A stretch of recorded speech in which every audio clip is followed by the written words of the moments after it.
জঙ্গলের জানোয়ারকে চিড়িয়াখানায় আনলে জানোয়ার কখনো ভদ্র হয় না। আর আমরা মেদিনীপুরের লোক, আপনি গায়ের পান্তা খাওয়া লোককে অপমান করবেন। দিদি থেকে দিদিমা হতেন, নন্দীগ্রাম না হলে কোনোদিন মুখ্যমন্ত্রী হতে পারতেন না। আপনার বাকিটা আমি করব, আমি বলে গেলাম।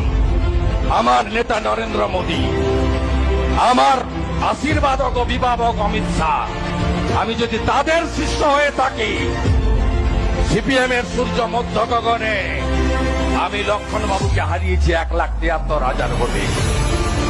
মমতা ব্যানার্জি 211 সিট পাচ্ছে, সেদিন আমি তাকে হারিয়েছি 1956 ভোটে।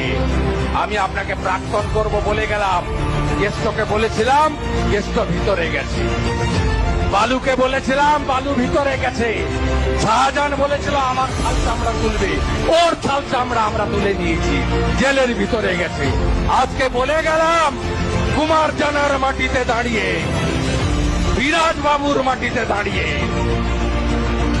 বলে গেলাম আপনার ভাইপোকেও জেলে পুরব, জেলে পুরব, জেলে পুরব, আর আপনার ভবিষ্যৎ কালীঘাট মন্দিরের সামনে বাকি গিয়ে বসাবো আপনাকে, বলে গেলাম আপনাকে।